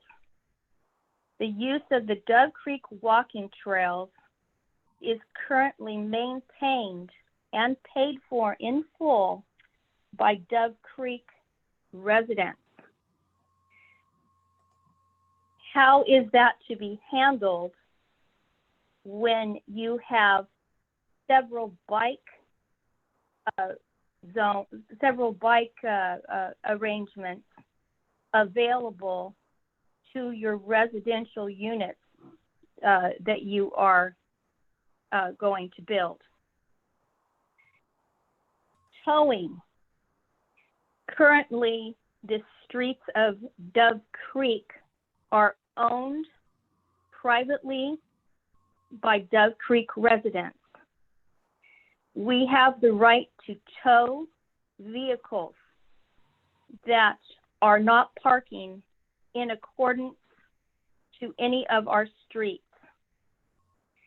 How will that be affected if you have appropriate spaces for what you say you're going to build? There is an overflow of parking, for example, on holidays, all the time. And I know that's an exception, but when you have single homes and all that you are going to build, those areas, the towing regulations of the streets of particularly closer to your building site need to be addressed. And lastly, you have one bed versus multi-room apartments. The population, you have a 50 population on a waiting list currently. How do we know that this is not going to be a request to you requesting for multi-use apartments? Do we have some kind of a guarantee publicly that the request will not be increased at a later date? I think that's enough issues for me. Okay, Julie, we have one more speaker that's going to ask some questions, and then we'll answer your question with theirs. Thank you. Thank you. Okay, next speaker, John. Next speaker is John Tucker. And then also there's one more question from Sue Gibson. She said her computer crashed. And she wanted to know if the question about the pool and its affordability for Dove Creek residents was answered or not. Very good. I'll get to it. Thanks for reminding me. Right. So John Tucker is up now. All right, can everyone hear me? Mm-hmm. Yes. I did have a speech prepared, but I'm not going to burn everyone's time with it. I did have one question for the committee and an additional point to make. My question for the committee is for Chairwoman Fonzie. Per the rules that we received, at least in terms of how this meeting is handled, it specifies that we are able to provide public comment in writing, but that at your discretion, you can decide whether or not to include that verbally in the meeting. And I understand we probably garnered quite a bit more responses than you guys were expecting, but I was curious if you are going to read any of those, because many of them do include some fairly significant questions that I think need to be answered before anyone can really pursue this. And if they're not included in this meeting verbally, do we, and this is just my lack of knowledge on the process, are those still going to be added to the record as having been included in this process? And secondly, and this is just a point, and I hadn't planned on taking this route, but just after hearing from the developer today and from some of the people speaking, I do think it bears noting that a lot of the information that's being presented is being presented in the same fashion that it has been presented to us from the start. This goes back to last year. There's a lot of information and double talk, just being quite honest. When we first stood on the property as residents, and we asked a very specific question, which was whether or not there were going to be any buildings taller than 2 stories, and we were told no. But we were holding a plan that the developer had brought with them, and there were 3-story buildings on the corners. That was backpedaled. Well, yeah, we have 3-story buildings on the corners, but they're only 3 stories, and we tucked them away on the corner. If you look at the plans, including the new ones submitted this time around, you'll notice that there are actually several homes that are affected by those quote 3-story buildings, but they're actually taller than 3-story, which is where that height exemption comes in. I would like for the committee, when reviewing this, to really second guess what they're being told and understand what translates or what shows up as a number of feet on a piece of paper, what that looks like across the street. We were told by the designer today and I'm going to use a quote here. It says, he said, we're looking to continue what was done in Dove Creek. And then another quote from earlier from Mr. Lockton. The tallest parts of the perimeter are towards the corner of El Camino and Santa Barbara, quote, away from existing residents. This is completely false. I invite anyone that's listening or part of the committee to come out and actually walk the perimeter with me, and I'll show you exactly how every home is affected. We have reduced sunlight at every part of the entire arc of Dove Creek. Every home that borders this property, the 112 building that they're planning on putting, 112 foot building that they're planning on putting in the middle of the property, it takes up to 2 hours of sunlight during certain times of year away from those residents. They're not mentioning that. All they're saying is that they're shielding light from the surrounding neighbors. That's from Mr. Lawton himself in this meeting, that their building height is shielding light from the surrounding neighbors, that is somehow neighborhood compatibility. We were also told that that this project would take, and this is as of last week when we met with the developers, we were told it would take between 2 and 4 years to complete this development, and yet you were just told that 24 months is achievable, 12 months for the permitting process. I guess my only point is just to really consider that 10-foot setback. The 10-foot setback doesn't go around the property. I don't know where they keep getting off saying that. You can read the prints yourselves. There's actually a 7-foot setback right across from my home and others. So that's about all I have to say on the subject, is just to be careful when addressing this, and really to consider what the residents have to have at stake here. Thank you, John. And could you tell us where your home is so that they can look at that particular 7-foot setback you mentioned? Absolutely. We are, am I to give my address, or should I give you the general location? Street at least, or something that would give them a bearing. Absolutely. We're on Wickson Way, Wickson Way, and Cashin is our intersection. Very good. Thank you, John. I appreciate it. And we'll get some answers to that too if you stay tuned here. Thank you. All right. Do we have any other speakers? I believe that is everyone. There's still a hand raised, but That was a previous speaker, so I think we're okay. Okay, then I'm going to go ahead and close public comment, and we'll move back to the questions and see if we can get some of these answered. Julie McKnight had some questions regarding perimeter lighting and the very bright lights that she's seen on other developments. Could you, I don't know, staff or developer talk? Yeah, I think we can jump in first, and then Ted can add anything else. So the city of Atascadero, we don't do a lot of street lights in our city. We don't do a lot of bright lights. So El Camino Real and Santa Barbara are more major streets, and so you do see more street lights around there. What we have is a municipal code that requires that all lighting be shielded and be directed. We don't really allow for any uplighting, and so we do expect this development to be compliant with that, especially along those residential streets, by having residential scale lighting that points down and is fully shielded, so that there's no glare associated with those lights. We don't really have like a safety standard lighting where we would require, street lights that are bright to be put in.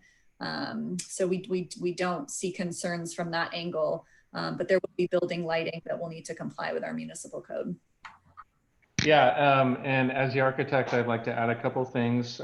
Beyond the dark sky compliant fixtures, we will do full photometrics on the site, where we have to provide the minimum state required 1-foot candle along the entire path of travel. And that is a very low level of light. So around the perimeter of the project, our goal is to provide safe lighting for being on the sidewalk. But because we have no doors facing Cashin or Bliss, there are not going to be any, wall sconces facing the street. So it's going to be a low level of light, just for safe passage. Okay, thank you. And Ms. McKnight had several questions. I'm going to put them all together and just have you take notes as the applicant regarding the road fees. She wanted to include the traffic circle between Cashin and Bliss, and not just the entrances that turning into the development. Also, the effect of construction trucks impacts on the roads and the possibility of resurfacing after construction is completed. And that would include Wickson, I believe it is. She called it Wilkinson, but I think she meant Wickson. Heavy vehicles that would be using the road later, such as garbage trucks, laundry trucks, and delivery trucks, that kind of thing, should be also included in the impacts when you're working on the fees and how they'll be shared between the homeowners association and your development. Maintenance of landscaping in the traffic circle. I'm not sure that I understand why this is a concern, but I'm just putting it out there. If it is going to get trampled by trucks or something, that needs to be considered as part of the maintenance agreement as well. And the walking trails use, I know that we've talked about connectivity, but I'm going to assume that that would include the use of the trails by those who come to the hotel and live in the condos, et cetera. So perhaps that needs to be included in the maintenance fees as well. Then she talked about the towing of vehicles illegally parked. And this may be as simple as putting out signs that say no parking or red striping curbs, but let's just put that one in there for future consideration that it may become a problem. And a question about the apartments being one bedroom, how you would know that they were only one bedroom. I don't think we really need to address that. I think we've gotten there. Mr. Tucker said Sue Gibson had a question about how the pool would be affordable to local residents. Could you address that, please? Yeah, sure. So the way we see that working is that membership would be very similar to membership at Kennedy. So whatever you'd pay for Kennedy to access their pool, I think it's one of the only membership pools or available pools in town. It would be competitive with that. That's as much as we know at this time. Good question. Okay, very good. So maybe some specifics on that later at a later date. Kelly, if we could just put that down as a note. And then Mr. Tucker had some concerns about what he said was told to him and what was seen on the plans. I think it would actually be very helpful if the applicant could have some visualizations of what it would look like before and after. I know that this is possible using your computer to show how it would, interact. So it would be clearer to the residents and not just flat blueprints, which are often harder for people like me to read and others. Yeah, so this is Don Love, the architect. So I just want to go over some of John Tucker's concerns. So I was on site, I believe it was last week when we met with John, and if I thought I explained that the third level of the perimeter buildings were set back on purpose to help with privacy. And I understand if I didn't say that correctly or if you misunderstood, but it was not our intention to mislead you.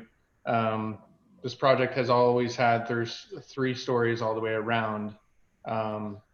And what we're doing with the ground level is in reaction to that, and as well as the building massing and the tree planting. So that has always been our intention. As far as reduced sunlight, I've modeled this entire project. I took the time to model the existing Dove residences as well.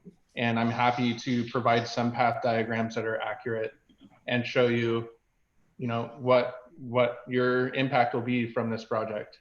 I'm happy to sit down with you and do that. So as far as a comment on the 10-foot setback and not providing that everywhere, I'm a little confused because I believe we have, but we can talk about that more in the future as well. So yeah, I'm happy to sit down and go over the sun path and any other questions you might have.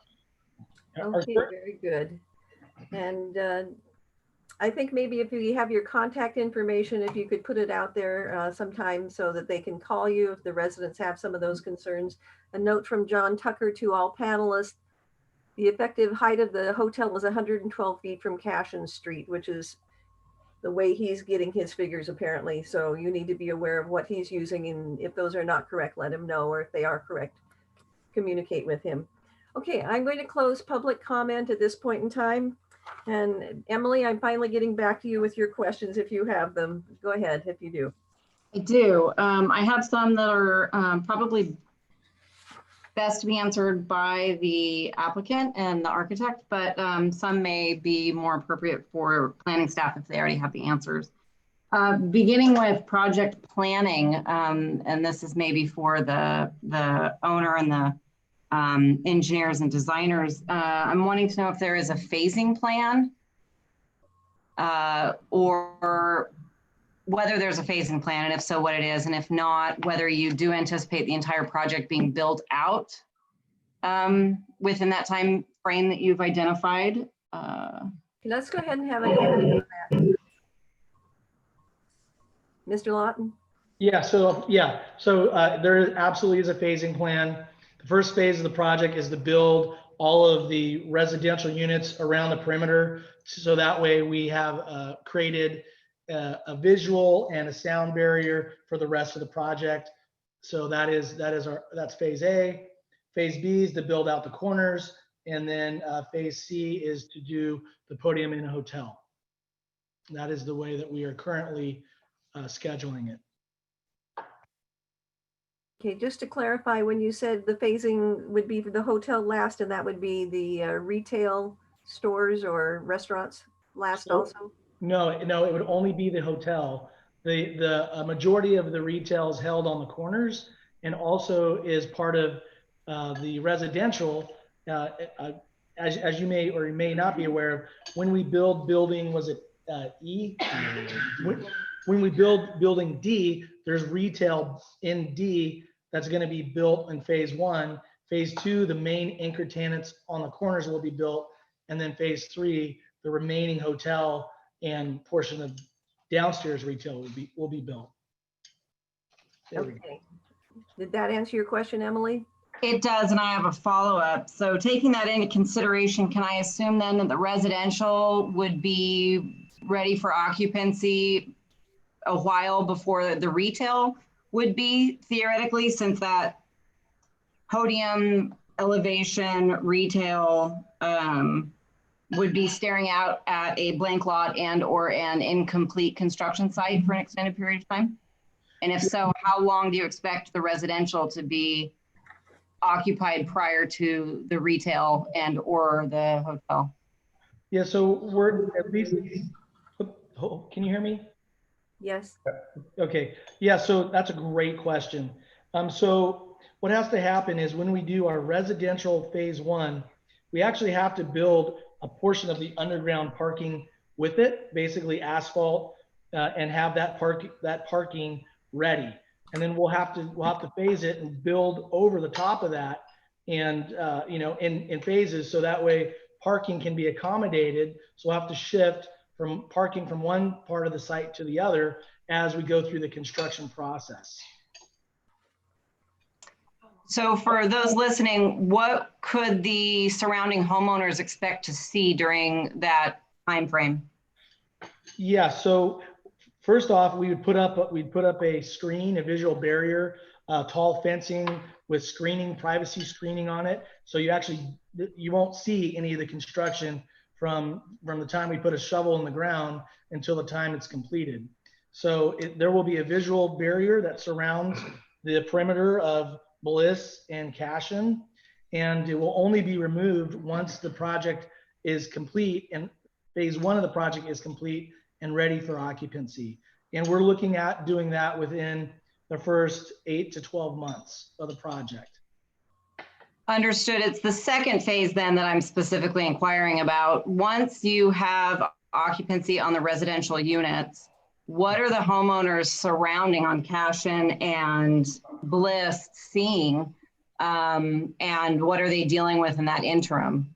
Because there is that significant construction site kind of opened up on the other side of those residential units that I'm assuming you guys are looking to get occupancy on after they're complete. Yes, so Cashin and Bliss should be looking at completed residential buildings that are occupied. And what about street level, curb gutter, sidewalk, and landscaping? Yeah, all that. I mean, that's already in. That already exists. Okay. Complete per plan? Yes. Okay. Well, per what it was originally approved for. Okay. I have a comment. Go ahead. Directly related to what he just said. We do not have existing parking available for excess residents in the quantity that will be needed according to the first phase, even along Bliss. Okay, who is speaking, please? Continues down Wilkinson. My name is Julie McKnight. Okay, Julie, I'm sorry, we've closed the public comment. We would like to answer that because Sure. Yes. Yeah, parking is for us was the #1 thing that drove the entire project, and we totally understand her concern, and it's very valid. So the wonderful thing that we've done is we've created over 100 additional parking spaces above and beyond what's required, which I think this is the first time I've ever done that on a project. So not only are we going to have enough parking for all the residents, for all the commercial shops, we're actually going to have 100 extra that could be available for Dove Creek residents if they need it. So I think we've done a really good job with the parking. Very good. And Julie, I'm sorry I had to cut you off. It's just the legal way that we run the meeting. I would suggest that you take some notes and submit this because it's coming back to the Design Review Committee meeting again, that we're going to be continuing this to December 2nd. So this won't be your only chance at making your comments and asking your questions. It's just we need to get to the end of the meeting. Thank you. You're welcome. Okay, Emily, did you have any other questions? I do, and I'll try to be quicker about them. They dovetail with some of the other questions and comments, specifically regarding shading and solar access analysis. I was hoping that, and wondering if that might not be able to be included in the environmental review, if it's not already. Specifically regarding buildings along Cashin and Bliss. I did some quick math, and I have you know, some concerns for the residences adjacent to Bliss and Cashin as well. Yeah, totally understood. I'm not the architect. In the next package, I will make sure to include a sunpath diagram of the entire property and its impact on the neighboring residences during the solstices and in between. And that way you can see exactly what the impact will be. Yeah, I think my guess would be it would be minimal.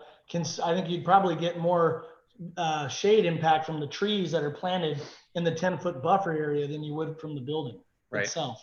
And you know, there are obviously extremes at sunrise and sunset, but we're surrounded by mountains, and there's not much we can do about that. But from 10 o'clock on, we'll see what the sun path shows, but there's a reason we step back, and we step the 3rd floors. So we're happy to show that information. Okay.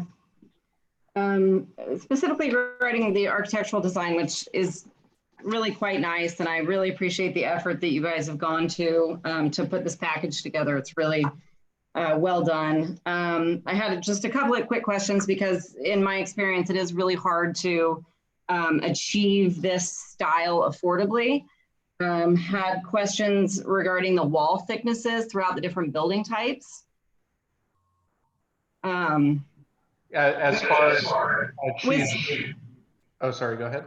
With specific regard to, the architectural style tending toward a thick wall, and I'm wondering if you're able to get that look. I'm having a hard time with some of the renderings and elevations telling, what's happening around the windows and doors, specifically in regard to, the preference for a thick wall condition. Right. So throughout the buildings, I'm including like a 6-inch non-structural build out of the wall thickness on top of the 2x6 construction. So you get that inset window look with the plastered sill, as well as on the end caps of the hotel building with the rotunda design. Those are extra thick as well. So we're trying to provide those design cues throughout the project without having 2-foot thick walls everywhere, you know? Sure. So yeah, that is, and that, you know, that's part of the design development, and that's definitely one of the key design elements that we want to incorporate further. Okay. Excellent. The follow-up to that then would be is I don't see any, you know, what would be traditional like lintels, and you mentioned the stuccoed sill. It looked like in the drawings there might be a color change then with the plaster stucco at the sills. Is that the case, or is that something else? Yeah, well, as far as lintels, we do have some overhangs supported by corbels. On the hotel building, we're showing where the color change occurs. We're showing kind of a tiled colonnade. And on the retail buildings, where the goal, we have 16 separate retail spaces on the central plaza. We're planning on using a different tile on each individual retail space to kind of differentiate them. So yeah, we do have plans to incorporate more of those, you know, small touches, decorative cues to tie the whole design together. So.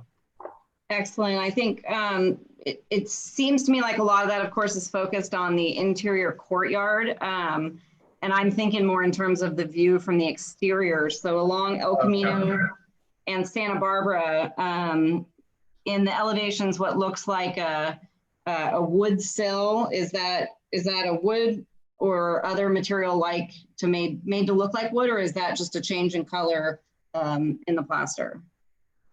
I see what you're saying now. Yeah, so the windows themselves will probably do like wood clad aluminum for that style, but as far as the base of the colonnades and like on the entry, that is shown as either a tile base or like a quickcrete, you know, the gray concrete look in certain locations where you're going to have high wear. Okay. Yeah. But at the windows themselves, that sill material in the elevations, it looks like an extended, thickened. Yeah, extended sill. Yeah. Okay. You said wood-clad windows, wall thicknesses. Two final questions. The material I see that you've got called out for the roof, I didn't get a chance to look it up. Is that as it looks a true multi-piece clay tile? Yeah, and that's definitely coming from the owner. She cannot stand the homogeneous, you know, single color. I think she asked me to change it about 10 times. So okay. Yeah, that's going to happen for sure. All right, good. And then lastly, I really like the design. I think it looks like it could be, you know, a really nice addition to the neighborhood. I have a hard time with, to be honest, the rounded turrets, for lack of a better term. I don't know personally how well I feel they go with, you know, the other things we've got going in Atascadero. Would you be open to, or have you considered changing those or squaring those off at all so that they might be more relatable for the other projects existing and planned for town, both south of town and central? So yeah, a couple on that. We started with them squared off, and then we had a team trip to look at some other examples of architecture, and specifically Santa Barbara, and you know, found that there is a little bit of like Moroccan influence, and sure. We thought that this would differentiate the hotel from the residential, from the retail. So in different parts, when you're entering in both of the Bliss and Cashin driveways, right, or in car, it's kind of like a signal like, okay, this is where you want to go. But with that said, we're happy, the previous design we had it squared off, we're happy to share that. We think this is an improvement, but we're open, you know, if that's a deal breaker, we're happy to go flat and make it, you know, more homogeneous with the surrounding neighborhood. Sure, the term homogeneous isn't, you know, great, but I just, I do really like it. The design's lovely. I just do feel like it's certainly more, you know, Moorish, Moroccan, and maybe better suited for Santa Barbara, Ventura than maybe Atascadero, at least in my opinion. But I appreciate that. I've also, yeah, it's growing on me, but I have similar concerns. So. I appreciate as well the intent to kind of highlight or draw attention to the hotel as like a centerpiece. So I get that. I just thought I'd ask. Thank you. Okay, is that it, Emily? It is. Thank you. Okay, very good. Thank you. All right, let's go to Mark. Mark, do you have any questions for staff or for the applicant? Yeah, a few questions and then some comments. I think this is a really nice looking project. I'd love to see it built in Atascadero. I have my concerns about here, but we'll get into that. So in the staff report, I read that there's apartments, condos, and a self check-in hotel. And I don't know what a self check-in hotel is like, and why do we have apartments and condos? Yeah, so great questions. And so let's start with the hotel. Right now, talking with other hotel operators, this is the direction all hotels are going, including existing hotels. They're converting where you have an option to do the self check-in. We still plan on having a front desk where you can check in if you want, but we also know that we're planning for the future, and the future is people are going to just check in on their phone and use their phone as a key. So that's why we have it planned.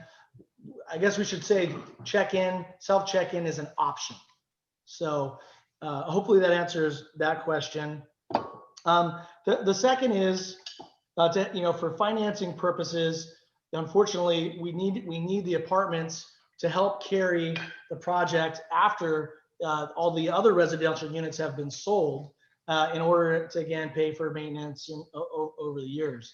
So that's the reason why you see it kind of a mix of both for sale, owner, and for rent. And hopefully that helps explain your question. Okay, no, that does. Some of the comments that came in from some of the callers was about how this is going to affect the value of their properties, the homes across the street here. And I know there's CEQA studies that have to be done.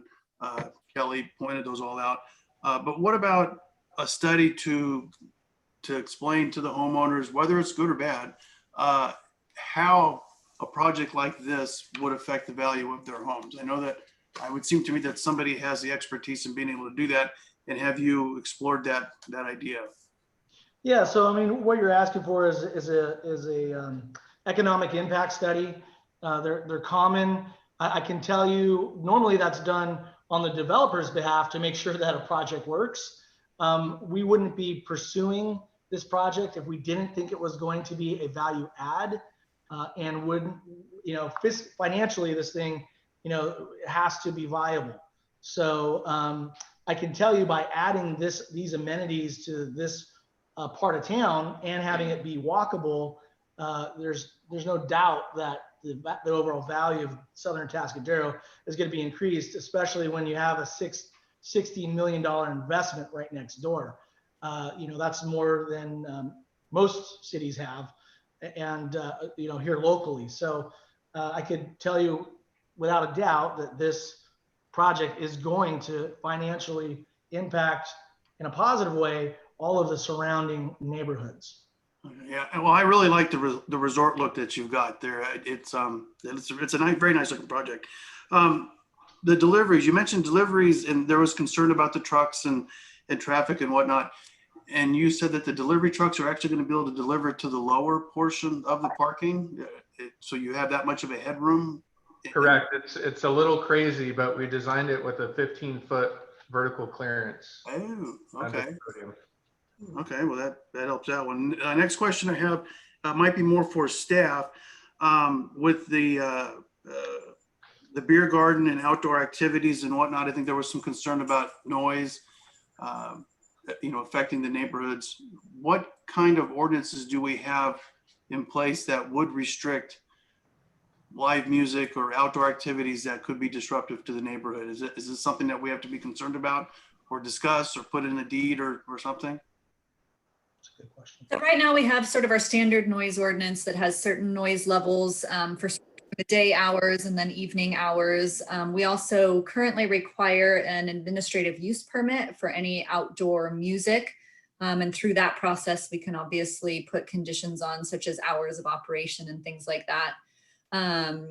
If they know ahead of time as part of this project that they're going to be doing things like that, we can certainly look at those ahead of time. You know, this project will be something that gets conditioned and that has conditions of approval that live on for the life of the project. And so we can pre-add some of those things in if we felt the need to do that. But we do have our standard noise ordinance that would sort of capture daytime and nighttime noise levels at a general level. So add that we do have a requirement for an environmental review document here, and mitigation measures would be needed to evaluate any neighborhood impacts, especially noise, especially light. All of those things have to be addressed in this project. And those are items that will be reviewed by the Planning Commission and City Council in terms of, have we adequately reviewed the project for neighborhood compatibility and all of those topics consistent with our general plan. And our general plan has a noise element, and we have a noise ordinance that really is designed to protect residential neighborhoods. So we wouldn't want a late night bar activity here that's going to run all hours of the night that's going to be a conflict with the neighborhood. On top of that, alcohol beverage control doesn't allow for that. Whenever you've got residences within proximity of alcohol serving outlets, their license will restrict them from serving after certain hours. In fact, they do that right now in our downtown of Atascadero. They will not let alcohol be served in late evening hours in any of our downtown businesses because of their close proximity to residential. And that's even stricter on weekdays than it is on weekends, but on weekends it's about 10 p.m. is the restriction, even from ABC.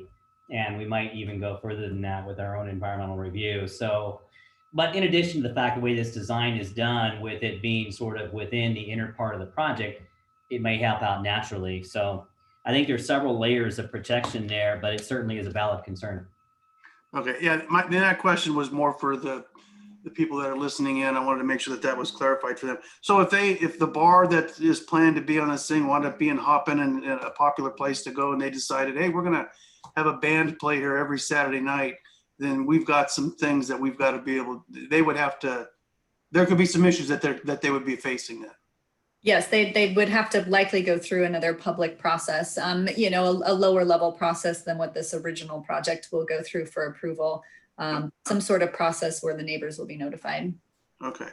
All right. And then now just a couple of my comments here. Like I said, I like the design. I like the architecture. I think it's a nice looking building. I don't think it's necessarily compatible with the architecture of Atascadero or at that end of town.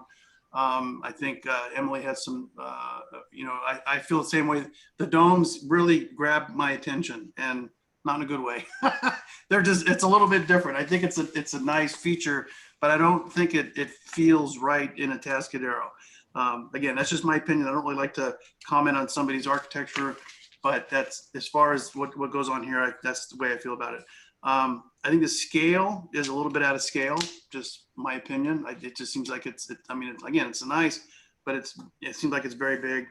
I feel like the buildings B or C, whatever they are, the ones that's right off of Cashin and Bliss, I think they should be lowered to more of a two-story, more compatible, more in the scale of the houses across the street.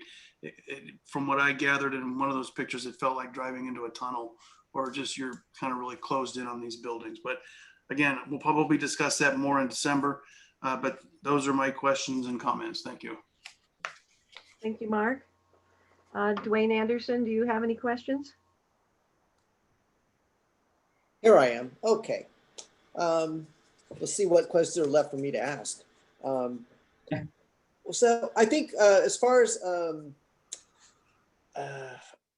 question, early in the presentation, it was referenced that the access via Bliss and Cashin would be, it sounded like it would be like sort of like self-evident or controlled in some way, that so that people would not be like turning in, say, like on Bliss and going all the way around to Cashin and keep increasing the traffic there. So was that something that you meant, in that it would be controlled in some way so that people would do that, be encouraged to go in the nearest driveway? So that's a question. and then I just want to, for maybe this is for the staff or anybody who wants to address it, a number of the letters that we got, people have great concerns about the actual construction process, the amount of dust and other things that happen when you have construction. And so maybe somebody wants to, just for information, address like the controls that usually are put on in construction sites to handle that. And then I would, it's kind of funny, I had the same reaction as Mark concerning the domes. I looked at them and I went, well, that really caught my attention, but like, I'm not sure it was in a good way. Anyway, okay, that's it for me. Okay, thank you, Dwayne. I don't think we have anything you need to have answered, do you? Well, just if anybody wants to talk about the access on Bliss and Cashin. Okay, go ahead, Ben. Get a Ted? clear picture on that. Yeah, I'll address that a little bit as well. You know, we are going to look for sort of a traffic pattern analysis and, you know, where they have their trash and where the delivery trucks happen. And we want to present that information as we go move more forward with the project into our analysis. So it is assumed that people will come directly off of El Camino or Santa Barbara and use the closest driveway. The street will remain open. And so, of course, they could go all the way around. But the assumption is, you know, based on people wanting to go, you know, to the nearest location, that they will come off of those main streets and turn directly into a driveway. And one additional thing, the way the podium or the parking below the podium is designed, it allows for easy pass through of traffic.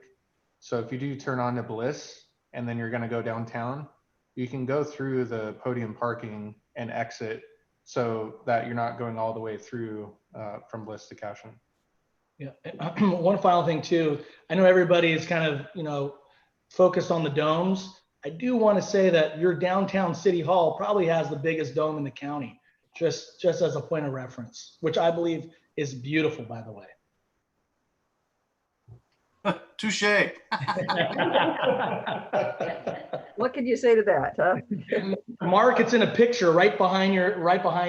You saw that. Yeah, there it is. Okay, Heather Newsom, do you have any comments or questions? Heather, we can't hear you. I'm not seeing Heather on our panelist list anymore. Yeah, okay, she may have left. Okay. If she comes back on, could you let me know? Absolutely.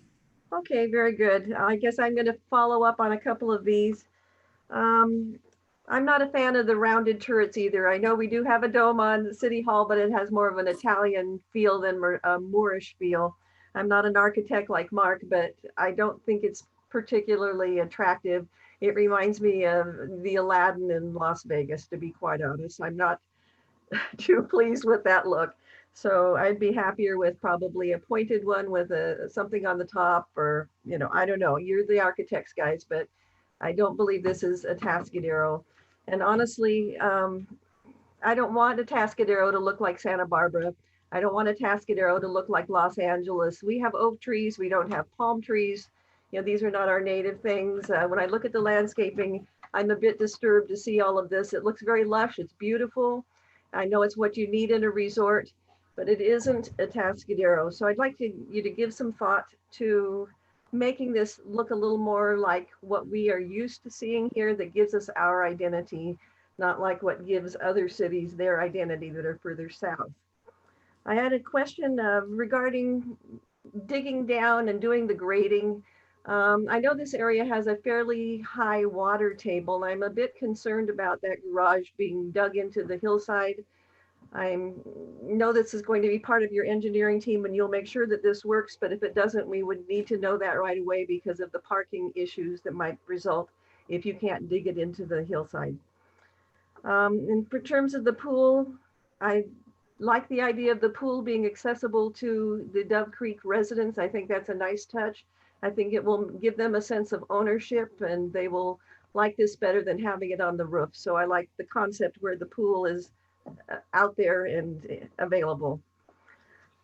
Concern, and this wouldn't be necessarily design, it's just general concern about the additional 80 units that are being built, that we originally approved 279 units, which Dove Creek built out fully, and we're adding about a third more. at the 360 some. And I'm concerned about the traffic impacts on Santa Barbara Road for the overcrossing. I'm concerned about the impacts that may result on the sewer system, water lines and other things that I'd like to have a little more information on whether these have been fully thought through for a project of this scale. More information needs to come out about the affordability. There was a paragraph in our report that said that, you know, density could change, the parking could change based on the affordability. We need the actual numbers, not just that it could change down the road. We need to be able to know how many parking spaces. We need to know what the building's going to look like. We need to know the actual size and appearance of that when it comes to the DRC next time. In terms of the apartment building, I agree with Mark that this needs to be a 2-story building. It may be able to have the same number of units, but you may have to make it more linear rather than vertical. So I'd like you to give that some thought. I'm a bit concerned about the parking that is on Bliss, that the lights from those parking spots when people park at night are going to go across the street into people's homes. I don't know if a swale could be built or some other feature that would absorb that light from the actual headlights of the cars that are parking on Bliss that would be by the apartment and going into the hotel. Let's see. Oh, a question about the location of some of the dumpsters. I couldn't find them. I always want to know if they're going to be by the street. They'll be hidden, how the traffic, you know, the garbage truck's going to get in there, how this is going to work. So if you could identify the location of the dumpsters and where they will be, that would be helpful. And a question regarding the balconies on some of these condos and apartments. Some of them are the Juliet type of balconies. Others are, believe, are larger. But if there's not adequate storage for those people that are living within the building for their bicycles and other things, they tend to put their hibachi out on the balcony and it's not very sightly. It could be their tricycle, their bicycle or other things. And with that in mind, we may want to limit those balconies or have some other architectural feature rather than a balcony. They're very attractive, but can be a bit of a nuisance too once they're filled up with stuff. Other than that, just one more, and that would be regarding the uses of the condos and the apartments.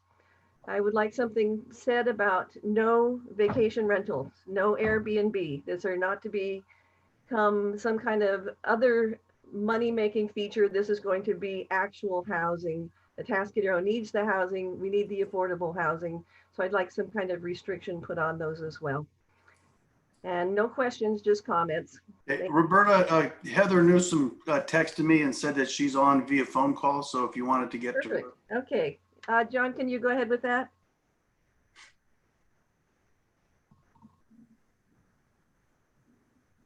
Heather, we can't hear you. I believe she just has to unmute herself.